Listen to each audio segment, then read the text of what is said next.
Assalamualaikum warahmatullahi wabarakatuh.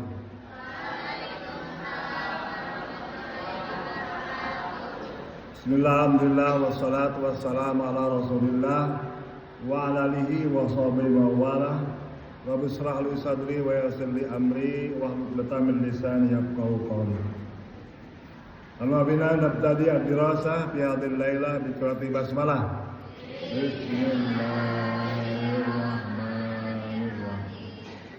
Kaifa halukum jami'an? Hal antum bi khair? Bi khair, alhamdulillah. Pada kesempatan ataupun pertemuan yang lalu kita sudah membicarakan 3 gaya bahasa, yaitu gaya bahasa simile atau tasbih. Kemudian apa lagi? Gaya bahasa apa? Personifikasi itu apa? Istiarah apa? Istiarah makniyah. Terima kasih ya. Kemudian yang ketiga, gaya bahasa apa? Metafora. Metafora itu apa? Istiarah tasrihiyah. Ya, bagus. Coba ya, sebelum masuk ke mursal ada refleksi dulu ya. Bapak akan membacakan puisi karangan Gus Mus ya, Kiai Haji Mustafa Bisri. Dengarkan. Ini termasuk gaya bahasa apa ya? Negeri amplop. Amplop di negeri amplop mengatur negara teratur. Hal-hal yang tak teratur menjadi teratur.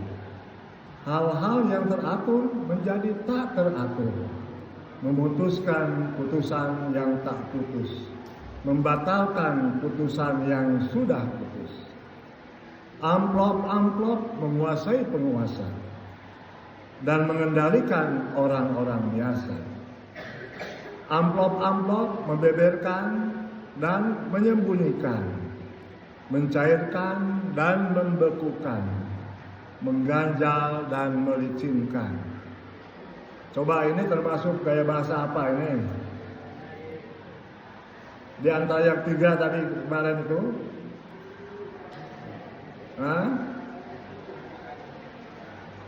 apa? Coba. Ya.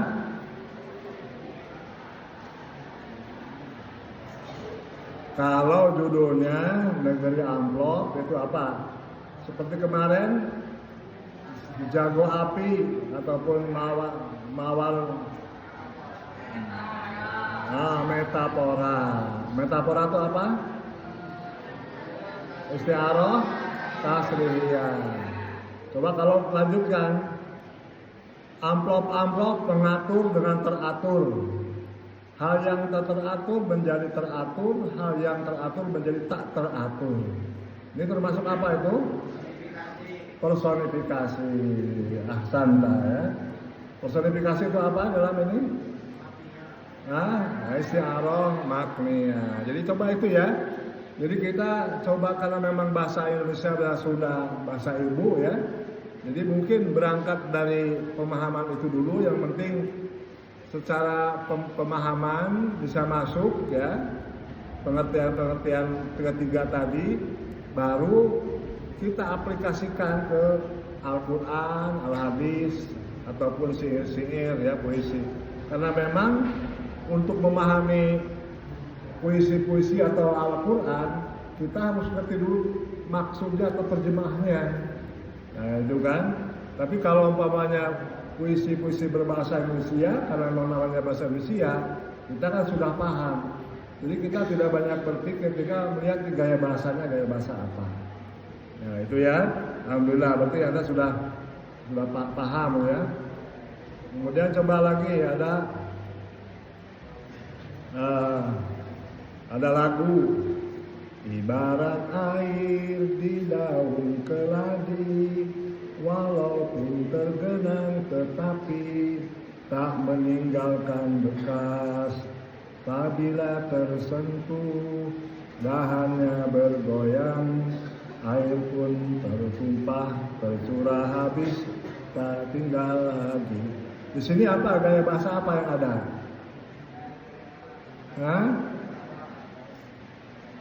Ibarat air di daun keladi, walaupun tergenang tetapi apa itu? Gaya bahasa apa? Ingat kan ada ibarat atau seperti. Ibarat seperti. Jadi apa itu? Ya, tasbih. Jadi ibarat air di daun keladi. Jadi kalmai fi apa? Fi daun keladi apa bahasa Arabnya. Jadi itu ya. Jadi itu kan tasbih.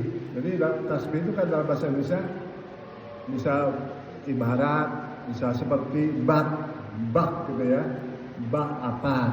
Nah, jadi itu yang perlu diperhatikan ya. Jadi, nah kalau umpamanya sudah begitu kan nanti memahaminya ke dalam bahasa Arab bisa memudahkan. Tapi kalau kita terus saja memahami bahasa Arab hanya sampai kalau nggak ada terjemahannya, kalau nggak bisa menerjemahkan kan nggak bisa kita menentukan. Ini pernah imtihanat ya, tamrinat. Kita kan nggak bisa mengerjakannya karena terjemahan dari tamrinat kan nggak paham. Bagaimana menentukan gaya bahasa itu? Tapi kita berangkat dulu dari bahasa Indonesia, kita sudah memahami gaya bahasa itu dalam bahasa Indonesia, baru diterapkan ke yang berbahasa Arab. Ya jadi gitu ya. Jadi kita sudah bisa itu kita lanjutkan sekarang, baru setelah itu kita ke Majaz Mursal. Ya. Tadi kemarin apa bedanya Majaz Mursal dan Isti'arah apa?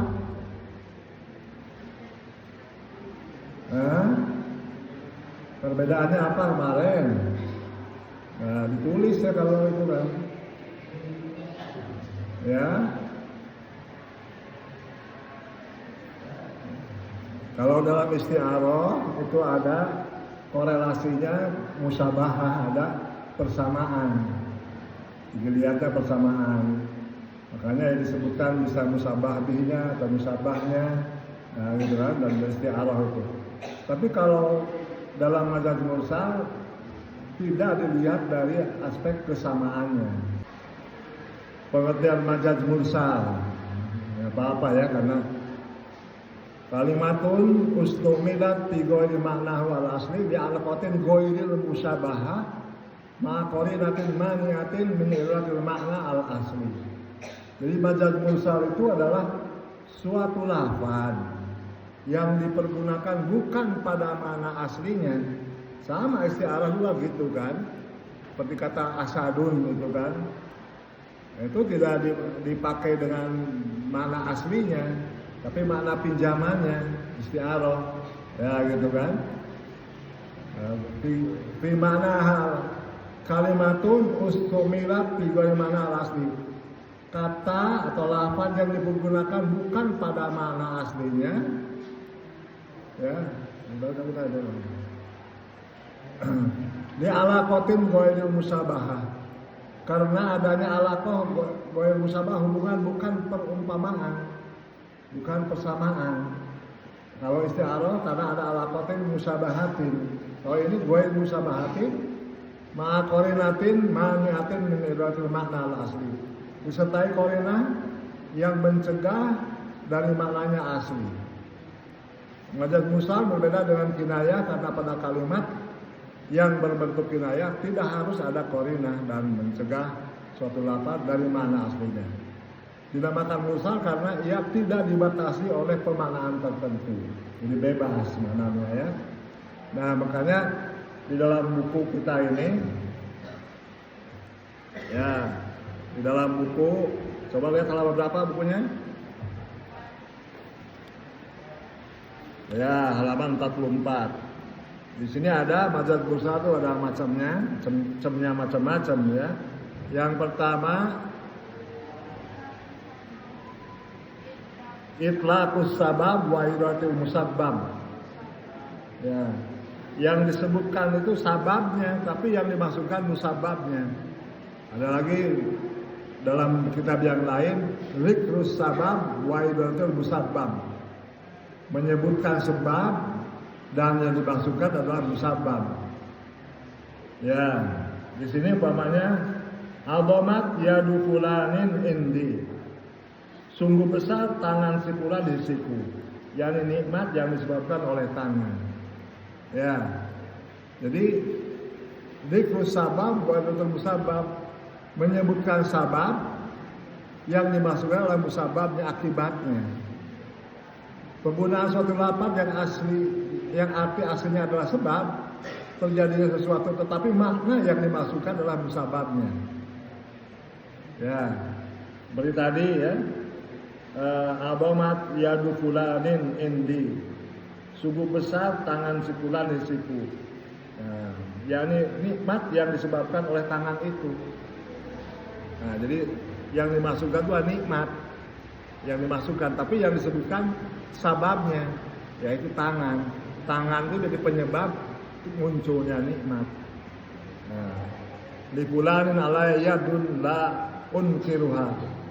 Si fulan memiliki tangan atau jasa terhadapku dan itu tidak bisa dipungkiri. Lahu ayadin alayya sabiratun uaddu minha wala uaddiduhu. Dia sering memberi tangan kepadaku sehingga aku merupakan bagian darinya dan aku tidak mampu menghitung atau pemberiannya. Dari dua contoh di atas, kata yadun ayat yang artinya tangan. Namun yang dimaksud pemberian jasa. Nah tadi ya disebutkan di sini adumat yadu fulanin, sebutkan di tangan, tapi yang dimaksudkan itu adalah jasa. Ya. Nah, jadi yang disebutkan yadun artinya tangan, namun yang dimaksud pada ungkapan itu adalah suatu yang dihasilkan dari tangan, yakni berupa pemberian berjasa. Karenanya adalah seorang tidak memiliki tangan orang lain. Jadi maksudnya adalah tangan yang menyebabkan terwujudnya suatu pemberian atau nikmat. Nah gitu ya. Jadi tangan yang menyebabkan terwujudnya suatu pemberian atau nikmat. Makanya ini dzikrus sabab. Nah itu ya, wa iratul musabbab. Yang disebutkan itu sababnya, tangannya. Nah ya, tangannya, ya. Di sini umpamanya tadi adumat yadu fulanin, betapa besarnya tangan si fulan indi di sampingku, di sisiku. Nah maksud yang disebutkan itu yadun, tangan, tapi yang dimaksudkan bukan tangan, ya. Tapi yang ditimbulkan oleh tangan yaitu jasa, ya. Umpamanya banyak membantu, ada kawan yang banyak membantu kita, maka kita sebutkan adumat yadu siapa gitu ya.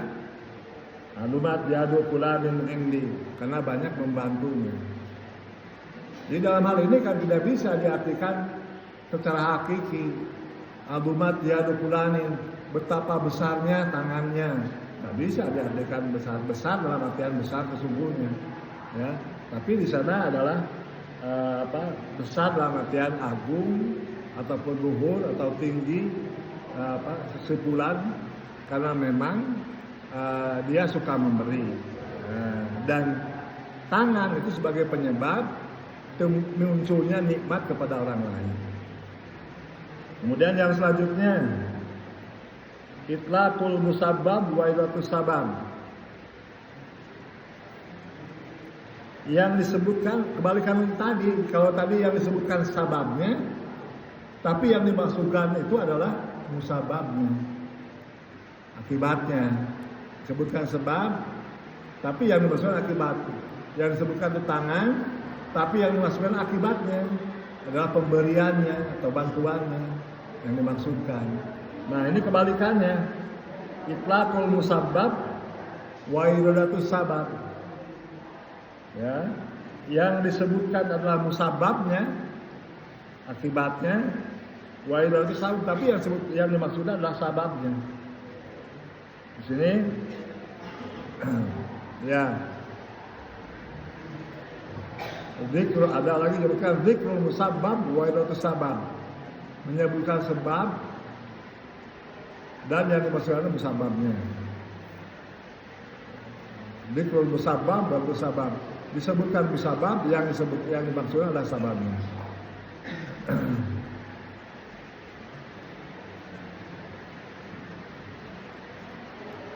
Jadi dalam kalimat itu yang disampaikan adalah musababnya atau akibatnya. Musabab itu akibat ya. Tapi yang dimaksudkan adalah sebabnya. Seperti umpamanya di sini amtarat as-sama'u nabatan. Langit menghujankan tumbuh-tumbuhan. Nah, memberi hujan kepada tumbuh-tumbuhan. Yakni menghujankan air hujan yang menyebabkan tumbuh-tumbuhan hidup. Amtaratus sama'u nabatan. Langit mencurahkan air nabatan yang menyebabkan tumbuh-tumbuhan. Jadi amtaratus sama di sini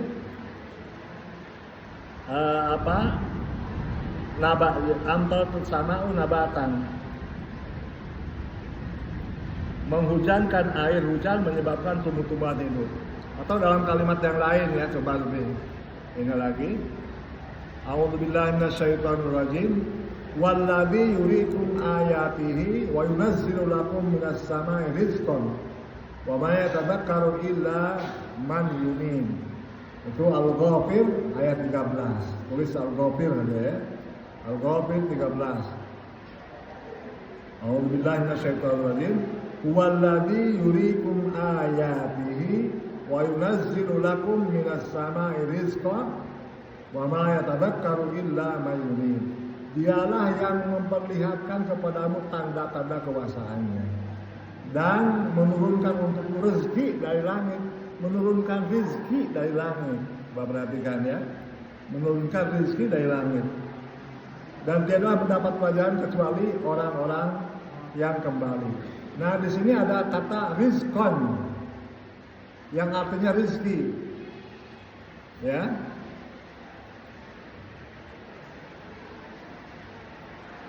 Karena rezeki yang merupakan buah-buahan dan tanam-tanaman. Ya. Wa yunazzilu minas rizqan, yang disebutkan itu rezeki, menurunkan dari langit itu rezeki. Ya. Sebetulnya yang menurunkannya Allah itu menurunkan air ya dari langit itu. Nah, rezeki itu sebagai akibat karena ada air, maka tanaman-tanaman menjadi tumbuh. Nah, tumbuh maka jadi rezeki bagi umat manusia. Nah, gitu ya. Ya. Kemudian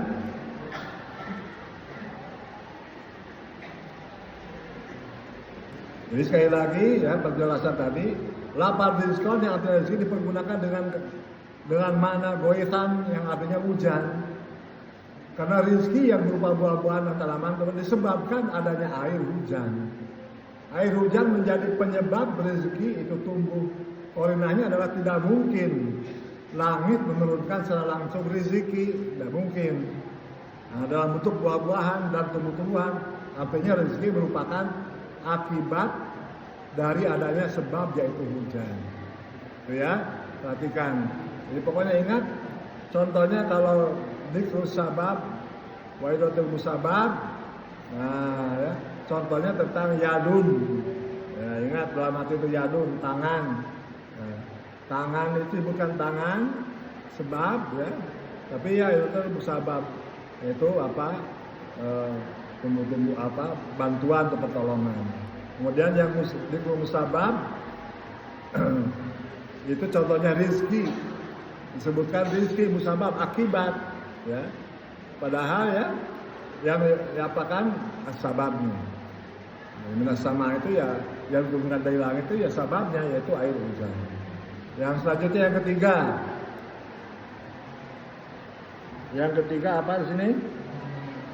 Itlaqul juz wa idratil kull. Yang disebutkan di sebagian, tapi yang dimasukkan seluruhnya. Nah itu ya, peliknya dalam bahasa Arab seperti itu, dalam sastra ya, bahasa Indonesia juga. Disebutkan di sebagian, tapi yang dimasukkan adalah seluruhnya. Ya. Di sini umpamanya arsaltul uyuna litatallu'a ahwalal aduwi. Aku melepaskan mata-mata untuk menyelidiki keadaan musuh.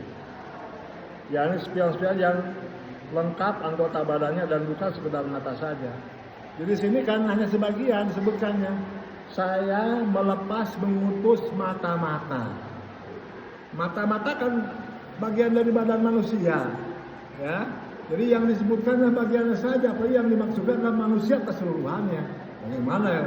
Hanya dikirimkan matanya saja, apa boleh congkel matanya, jadi kan enggak. Nah, jadi ya ini ya, dikruzus wa idratul disebutkannya sebagian, tapi yang dimaksudkan adalah seluruhnya. Nah, itu ya. Coba contoh yang lain ya. A'udzubillahi minasyaitonirrajim dalam Al-Qur'an. Wa ma kana lil mu'minin ayyaqtula mu'minan illa khata'an. Wa man qatala mu'minan khata'an fatahriru raqabatin mu'minah wa diyatun musallamatun ila alihi illa ayyasaddaqu. Dan tidak layak bagi seorang mukmin membunuh seorang mukmin yang lain kecuali karena tersalah, tidak sengaja. Dan barang siapa membunuh seorang mukmin karena tersalah atau hendaklah kesalahannya, nah yang merdekakan seorang hamba sahaya. Nah di sini disebutkan kata raqabah, fatahri raqabah, maka bebaskanlah.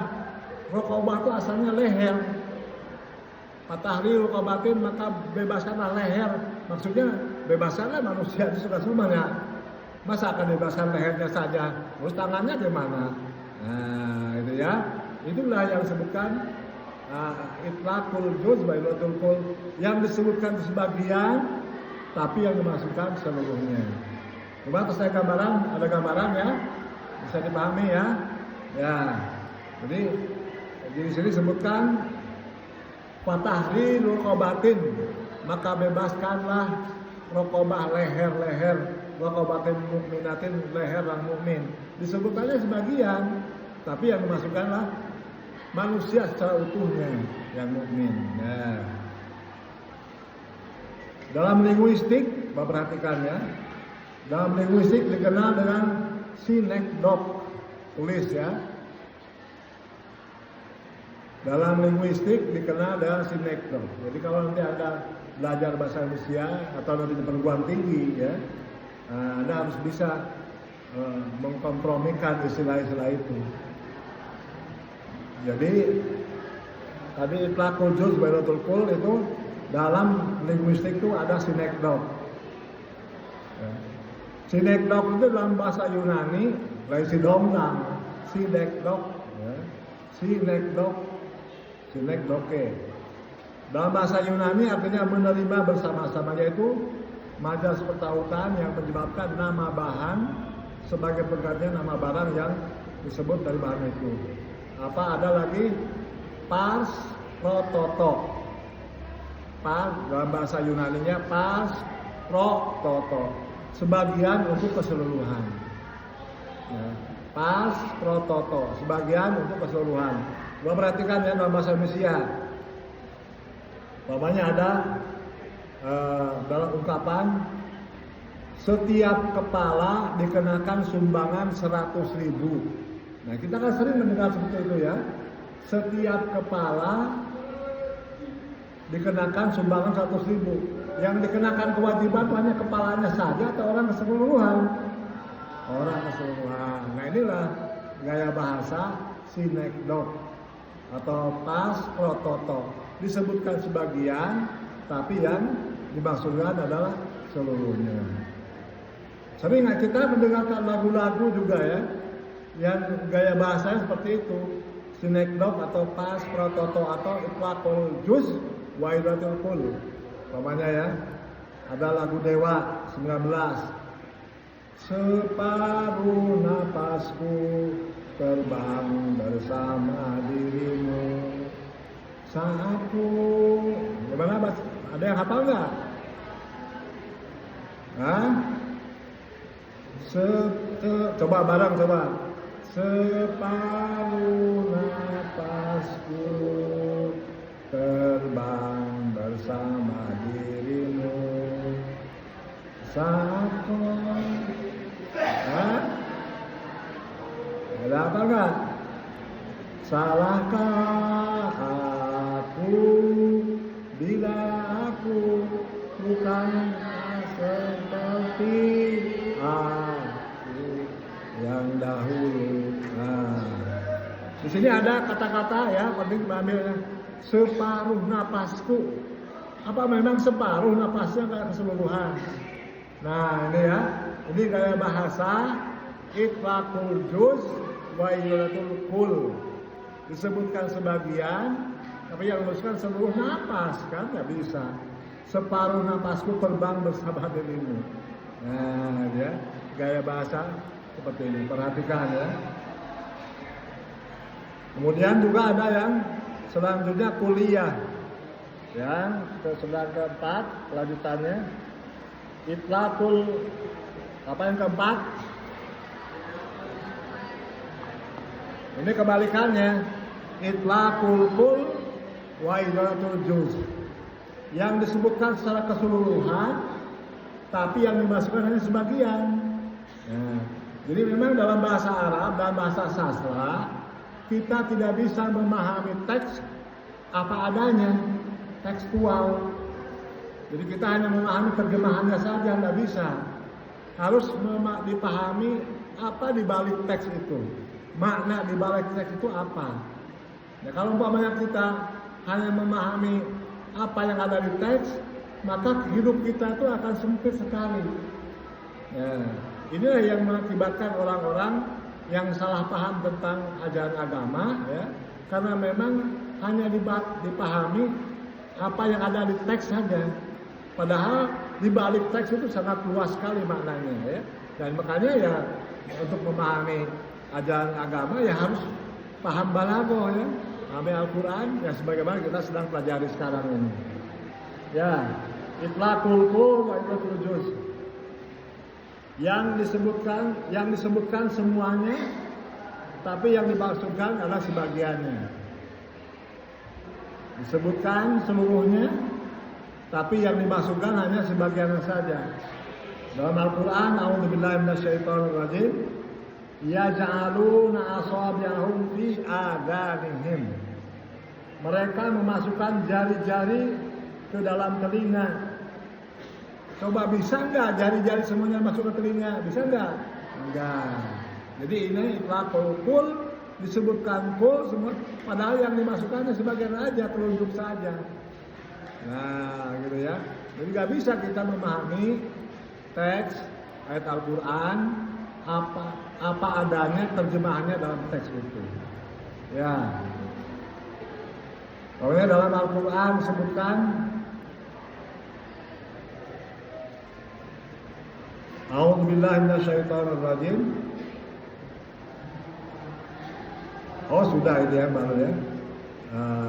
Ja'alu asabi'ahum fi adanihim. Ya, itu contohnya tadi. Lapan asabi'ahum yang artinya jari-jari tangan pada ayat di atas, ya, tidak mungkin memasukkan semua jari tangan ke dalam telinganya. Tetapi yang dimasukkan adalah ujung jari. Nah, dalam linguistik dikenal totum pro parte. Jadi ini juga sama di dalam linguistik sinekdok juga. Jadi sinekdok itu ada dibagi dua. ada apa tadi? Apa namanya tadi? Pars pro toto. Lain patoto nya, patoto. Pars pro toto. Pars pro toto menyebutkan sebagian, tapi yang dimasukkan keseluruhannya. Nah, tapi kalau ini kebalikannya, totum pro parte. Nah, totum tulis ya, totum pro parte. Totum pro parte menyebutkan keseluruhan, tapi yang dimaksudkan sebagian. Tadi ya ja'aluna asabi'ahum fi adanihim, memasukkan jari-jari mereka ke dalam telinganya. Jari-jari ya 5, tapi yang dimasukkan adalah hanya 1 saja. Ini ungkapan seperti ini sebetulnya banyak diketahui atau dilaksanakan atau di dalam bahasa Inggris sering kita temukan. Umpamanya ya, ada ungkapan di Stadion GBK berlangsung pertandingan sepak bola antara Indonesia melawan Malaysia. Coba di sini, apa semua rakyat Indonesia sepak bola di GBK melawan Malaysia? Kan tidak. Nah ini apa namanya tadi? Yang ini itu itlaqul wailatul juz. Jadi yang hanya 11 orang saja yang main orang Indonesia, tidak semuanya. Disebutkannya kan Indonesia lawan Malaysia. Apalagi contoh yang lain coba. Ya.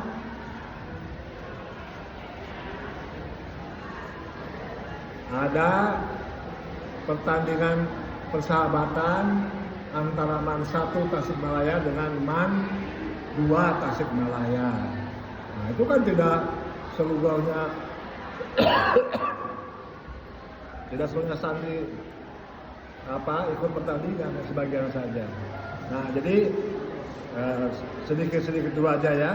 Jadi pada hari ini kita sudah belajar dalam baca berusaha itu ada 4 sementara ya. Yang baru dikenalkan tadi, yang pertama apa? Ya, itlaqul sabab wa idafil musabbab. Ya, diingat aja kata kuncinya ya, contohnya apa? Yadun, tangan. Nah, ingat ya, disebut tadi yadun, tangan, sebab ya. Tapi yang dimasukkan adalah musababnya, dengan tangan itu bisa berikan bantuan. Nah, itu ya. Jadi ingat, pokoknya diingat kata kuncinya aja. Contohnya itu. Nah, jadi contohnya yadun, tangan. Sedang yang musabab, itlaqul musabab wa iradatus sabab. Contohnya apa? Nah, rizqon lakum. Nah, itu ya contohnya rizqon, ingat ya. Jadi wa yunazzilu lakum minas samai rizqon lakum. Nah, jadi yang diturunkan itu kan bukan rezekinya, tapi air disebutkannya adalah rezeki. Rezeki itu akibat, ya. Nah, akibat, padahal sebetulnya yang diturunkan itu air. Nah, dimaksudkan itu air. Dzikrul musabab wa iratus sabab. Disebutkan itu rezeki sebagai musabab, sebagai akibat dari adanya air, tapi yang sebetulnya yang maksudnya lakukan itu air. Nah, itu ya. Kemudian yang ketiga, itlaqul juz wa iratul kull. Yang disebutkan sebagian, yang dimaksudkan setelah keseluruhan. Contohnya apa tadi?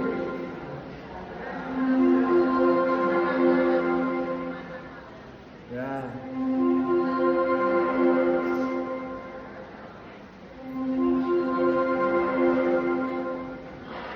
Contohnya fatahrir raqabatin mukminah. Bebaskanlah leher, asalnya raqabah itu ya. Ya, mukminah leher yang orang mukmin, maksudnya itu orang mukmin, badan mukmin, orang mukmin secara keseluruhan. Nah, Apalagi contohnya tadi. Contohnya lagi apa? Bahasa Indonesia tadi. Setiap kepala dikenakan sumbangan 100.000 rupiah. Setiap kepala, bukan kepala itu, maksudnya ya manusia secara keseluruhan. Jadi setiap manusia, setiap santri dikenakan wajib 100.000. Kemudian yang selanjutnya, itlaq kungkul, wailatul juz, apa? Contohnya tadi,